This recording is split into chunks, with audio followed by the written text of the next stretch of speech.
সদৌ অসম আদিবাসী শান্তি সমিতিৰ গুৰুত্বপূৰ্ণ সভা। শনিবাৰে গোলাঘাট জিলাৰ শ্বহীদ কুশল কোঁৱৰ স্মৃতি ভৱনত সদৌ অসম আদিবাসী শান্তি সমিতি কেন্দ্ৰীয় সমিতিৰ গুৰুত্বপূৰ্ণ সভা অনুষ্ঠিত হয়। 2012 চনত গঠন হোৱা সদৌ অসম আদিবাসী শান্তি সমিতিৰ পুৰণা সমিতিখন ভংগ কৰি শনিবাৰে নতুনকৈ 51জনীয়া কেন্দ্ৰীয় সমিতিখন গঠন কৰা হয়। সভাত 11খন জিলা সমিতিৰ সভাপতি সম্পাদক সদস্যবৃন্দ তথা বিভিন্ন সচেতন মহলৰ লগতে কাৰ্বি আংলং জিলা আদিবাসী শান্তি সমিতিৰ সভাপতি থমাছ লাকৰা, সম্পাদক সুখৰাম বাৰাইক আৰু কেইবাগৰাকী বুদ্ধিজীৱী উপস্থিত থাকে। উক্ত সভাত পুৰণা সমিতিৰ সভাপতি সামুৱেল হেৰেঞ্জক উপদেষ্টা হিচাপে ৰাখি মিলিনিয়াছ তিৰ্কীক নতুন সমিতিৰ সভাপতিৰ দায়িত্ব অৰ্পণ কৰা হয়। লগতে সুমন কাকাৰিয়াক প্ৰশাসনিক সম্পাদক, অনিল একাক সাধাৰণ সম্পাদক, দেৱেশ্বৰ ওৰাঙক কাৰ্যকৰী সভাপতি আৰু ক্ৰমে মুৰলী তাঁতী, আৰ্নেষ্ট হৰ আৰু চেমছন নায়কক উপসভাপতিৰ দায়িত্ব অৰ্পণ কৰা হয়। তাৰোপৰি খালেক আলী মুণ্ডাক মুখ্য উপদেষ্টা, সামুৱেল হেৰেঞ্জ, ইমিল তিগ্গা, ডানিয়েল মিঞ্জ, লিবানুছ জে মিঞ্জ, শালেগ্ৰাম তাঁতী, বধেশ্বৰ টেকাম আৰু চনহাজ কিন্দক উপদেষ্টা হিচাপে লৈ সদৌ অসম আদিবাসী শান্তি সমিতিখন গঠন কৰা হয়। সভাত প্ৰতিষ্ঠাপক সভাপতি তথা উপদেষ্টা লিবানুছ জে মিঞ্জই নিজৰ ভাষণ প্ৰসংগত কয় যে আগন্তুক দিনত আদিবাসী সমাজৰ উন্নয়ন আগতকৈ ৰাইজে বেছি দেখা পাব। নৱগঠিত আদিবাসী কল্যাণ আৰু উন্নয়ন পৰিষদৰ উন্নয়নমূলক কাম কাজসমূহ শান্তি সমিতিৰ জৰিয়তে দেখা পোৱা যাব বুলি উপদেষ্টা খালেক আলী মুণ্ডাই নিজৰ ভাষণ প্ৰসংগত ব্যক্ত কৰে। হৰিপ্ৰসাদ কোঁৱৰৰ ৰিপৰ্ট, এনি এক্সপ্ৰেছ।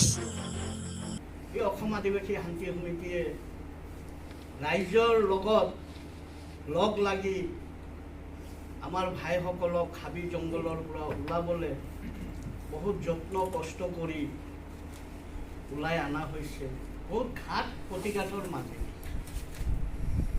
আপোনালোকে বহুতে জানে বহুতে নাজানে যেন বেতুনিত আমাৰ ভাইসকলক কি ধৰণে মাৰিছে, ললনিত।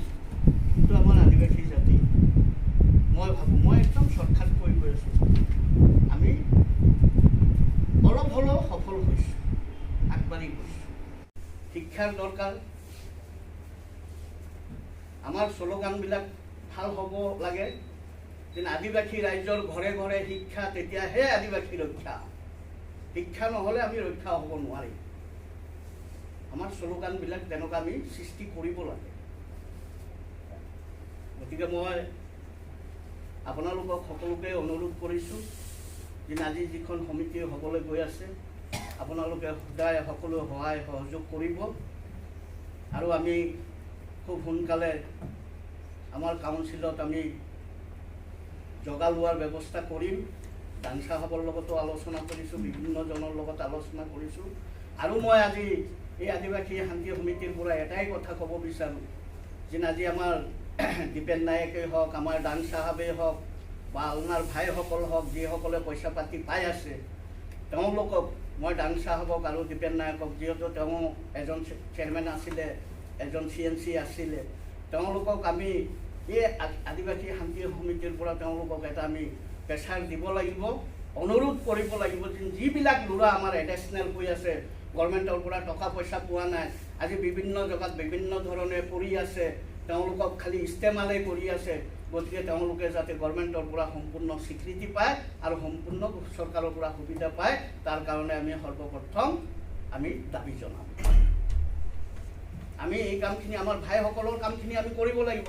और जेकर लेके हमने के बहुत आदमी मन अशांति में मन के धार के जेल में लगात रहे, तो उनके एक शांति प्रक्रिया में आने के लगिन तो वक्ता मन कहा कि रकम में पीस कमेटी बना गया।